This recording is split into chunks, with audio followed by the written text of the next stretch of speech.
Hello hello friend, इस video में हम बात करेंगे टॉन्सिलाइटिस के बारे में। टॉन्सिलाइटिस क्या होता है, ठीक है, इसके कितने टाइप हो सकते हैं, इसकी इटियोलॉजी क्या रहती है, ठीक, और इसके कौन कौन से साइन सिम्टम हमें देखने को मिलता है और हम इसका मैनेजमेंट कैसे करते हैं, ठीक है। इन सब के बारे में आज हम इस वीडियो में डिस्कस करेंगे। सबसे पहले देखते हैं हम टॉन्सिलाइटिस होता क्या है, ठीक है। इसके नाम से ही क्लियर है कि इसमें दो वर्ड आया, ठीक है, टॉन्सिल और आइटिस, ठीक। टॉन्सिल मीन होता है जो हमारा टॉन्सिल प्रेजेंट होता है, ठीक है, हमारे ओरल कैविटी में। और आइटिस मीन्स इन्फ्लामेशन, ठीक, हमारे टॉन्सिल में इन्फ्लामेशन हो जाता है, ठीक है, उसको बोलते हैं हम टॉन्सिलाइटिस। सबसे पहले देखते हैं, ठीक है, होता क्या है। It is a inflammation of tonsils, most common caused by A viral और बैक्टीरियल इन्फेक्शन, ठीक। ये क्या होता है, हमारी जो टॉन्सिल होती है, ठीक है, उसमें इन्फ्लामेशन हो जाता है। और इसका जो मोस्ट कॉमन कॉज है, जैसे कि ये बैक्टीरिया या फिर वायरस की इन्फेक्शन की वजह से हो सकता है। हमारे टॉन्सिल में इन्फ्लामेशन हो जा रहा है, ठीक है, बैक्टीरिया या फिर वायरस की वजह से, ठीक। तो उसको बोलते हैं हम टॉन्सिलाइटिस बोलते हैं। नेक्स्ट बात करते हैं इसकी टाइप के, ठीक है, कि इसके कौन कौन से टाइप हैं। फर्स्ट आता है एक्यूट टॉन्सिलाइटिस और सेकंड इज क्रोनिक टॉन्सिलाइटिस। हम फर्स्टली बात करते हैं, ठीक है, एक्यूट टॉन्सिलाइटिस के बारे में। Most common in 5 to 15 years, involve the epithelium, crypt and lymphoid tissue. ये क्या होता है, बहुत कॉमन होता है, ठीक है, 5 से 15 ईयर ओल्ड जो चिल्ड्रन होते हैं, ठीक है, उनमें बहुत ज़्यादा कॉमन होता है, ठीक, एक्यूट टॉन्सिलाइटिस। इसमें क्या इन्वॉल्व होता है, मेनली जो इपिथीलियम, ठीक है, उसकी सेल होती है, ठीक है, या फिर बोल सकते हैं जो लेयर होती है, ठीक है, वो इन्वॉल्व होती है टॉन्सिल की। और जिसमें लिम्फॉइड, ठीक है, जो क्योंकि ये लिम्फेटिक सिस्टम का एक पार्ट होता है टॉन्सिल हमारा। तो इसमें जो लिम्फेटिक टिश्यू रहते हैं, ठीक, तो वो इसमें मेनली इन्वॉल्व होते हैं हमारे एक्यूट टॉन्सिलाइटिस में। तो इसमें क्या होता है, उसमें इन्फ्लामेशन हो जाता है, ठीक है, एपिथेलियम में और या फिर लिम्फॉइड टिश्यू में, ठीक। तो वो कॉज करता है एक्यूट टॉन्सिलाइटिस को, ठीक। नेक्स्ट बात करते हैं क्रोनिक टॉन्सिलाइटिस, ठीक। क्रोनिक टॉन्सिलाइटिस ये क्या होता है, last for a long time and is caused by bacteria. ये क्या होता है, बहुत लंबे समय तक रहता है, ठीक है, और ये बैक्टीरिया की वजह से कॉज हो सकता है। Characterize by chronic infection in sinus और teeth, recurrent acute attack, subclinical infection और टॉन्सिलाइटिस। ये क्या होता है, इसे हम जैसे कि देख सकते हैं, जैसे कि अगर हमें साइनस में हमारे इन्फ्लामेशन हुआ है, ठीक है, जैसे कि साइनोसाइटिस हमें हुआ है, ठीक, और बहुत क्रोनिक रहा हो तो वो कॉज कर सकता है टॉन्सिल में इन्फ्लामेशन को। जैसे कि अगर नॉर्मली या फिर हमारे टीथ में कोई इन्फेक्शन हुआ हो, ठीक, तो भी कॉज कर सकता है, ठीक है, साइनो सॉरी टॉन्सिलाइटिस को। तो ये क्या है, ये मतलब कॉज कर सकते हैं, ठीक है। तो अगर ये इसकी वजह से हो रहा है तो वो होता है क्रोनिक टॉन्सिलाइटिस, ठीक। और ये जो होता है ये बहुत लंबे टाइम तक रहता है, इसलिए इसको बोला गया है क्रोनिक, ठीक। तो बहुत लंबे टाइम तक रहता है, ठीक है, और बैक्टीरिया की वजह से ये कॉज होता है। तो ठीक है, इसको बोलते हैं हम क्रोनिक टॉन्सिलाइटिस। नेक्स्ट बात करते हैं इसकी इटियोलॉजी की, ठीक है, जो टॉन्सिलाइटिस है, ठीक है, वो कैसे कॉज हो सकता है, कौन कौन से जो ऐसे ऑर्गेनिज्म है जो कि कॉज कर सकते हैं। फर्स्ट है बैक्टीरिया, ठीक है, बैक्टीरिया में स्टेफाइलो कोकाई निमोनाई, ठीक, निमोकोकाई, ठीक, जो स्टेप्टोकोकाई होता है, ठीक, या फिर स्टेप्टोकोकस निमोनाई, ठीक है, ये बैक्टीरिया कॉज कर सकता है टॉन्सिलाइटिस को।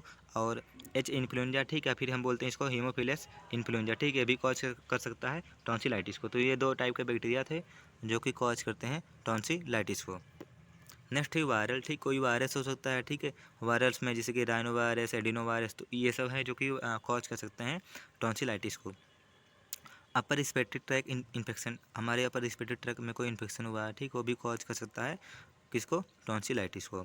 कोल्ड ड्रिंक और फूड, ठीक, कोई जैसे कोल्ड ड्रिंक है, अगर कोई पसंद कोल्ड ड्रिंक बहुत ज़्यादा पी रहा है, ठीक, तो वो भी कॉज कर सकता है, ठीक है, टॉन्सिलाइटिस में इन्फ्लामेशन हो जाएगा, क्योंकि वहाँ पर जब कोल्ड कोई चीज़ जाएगी, ठीक है, लगातार, तो वहाँ पर वहाँ पर इरिटेशन होने लगेगा, ठीक है, हमारे टॉन्सिल में, तो वो कॉज हो जाएगा, ठीक।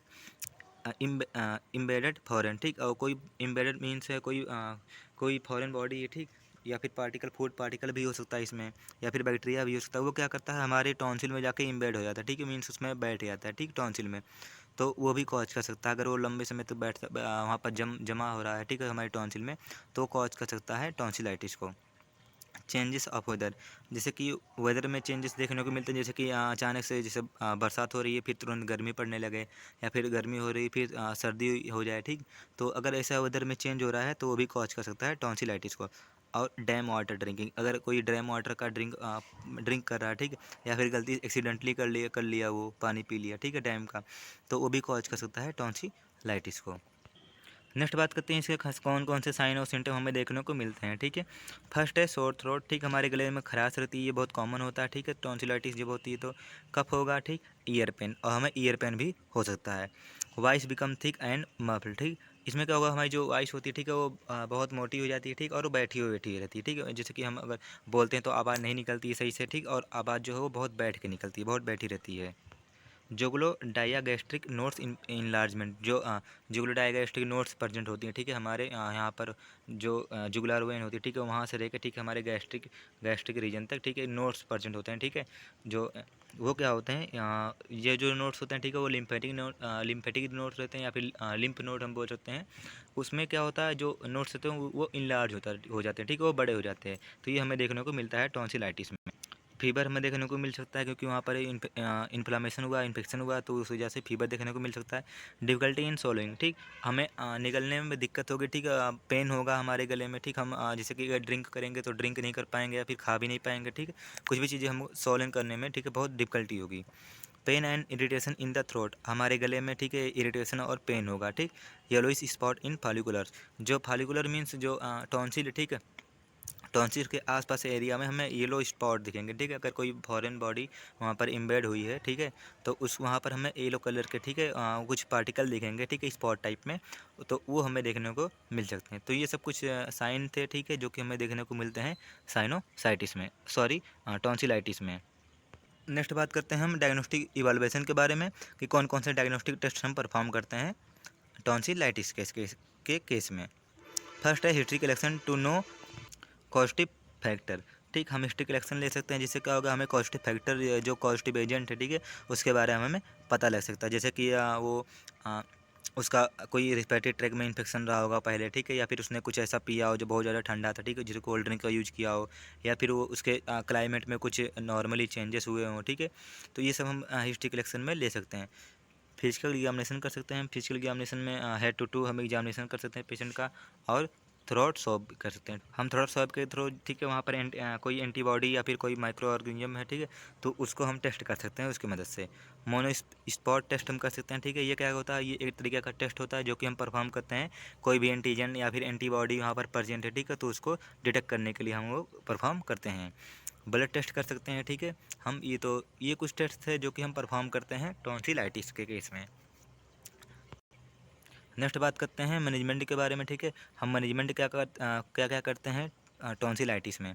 फर्स्ट है bed rest and general health care, हम बेड रेस्ट दे सकते हैं, ठीक है, और जो जनरल हेल्थ केयर होता है, जैसे कि उसको साइकोलॉजिकल सपोर्ट, ठीक है, बेड रेस्ट या प्रॉपर तरीके से देखेंगे, कंफर्ट पोजीशन देंगे, तो ये सब हम टॉन्सिलाइटिस के पेशेंटों को दे सकते हैं। Soft diet and plenty of fluid intake, ठीक, उसे हम रिकमेंड करेंगे, ठीक है, वो सॉफ्ट डाइट ले, और ठीक है, पर्याप्त मात्रा में पानी पिया करें, ठीक है। तो ये सब हम उसको रिकमेंड करेंगे। प्रोवाइड एनाल्जेसिक, उसे अगर गले में पेन हो रहा है, ठीक है, तो वहाँ पर हम एनाल्जेसिक प्रोवाइड करते हैं, जैसे कि एस्पिरिन, पैरासीटामॉल, ठीक है, लोजेंस, ठीक। तो ये लोजेंस मीन्स जो मुंह में रख के, ठीक है, हम माउथ में अपने रख के, ठीक है, उसको डिजॉल्व करते रहते हैं, ठीक। तो वो होता है, ठीक है, लोजेंस उसको बोलते हैं, ये कैंडी की तरह आता है, ठीक। तो ये हम प्रोवाइड कर सकते हैं पेन को कम करने के लिए। प्रोवाइड एंटी माइक्रोबियल थेरेपी, हम एंटी माइक्रोबियल थेरेपी हम प्रोवाइड कर सकते हैं, जिससे क्या होगा, अगर कोई माइक्रोब्स वहाँ पर इंटर हुआ है तो वो डिस्ट्रॉय हो जाएगा, या फिर वो किल हो जाएगा।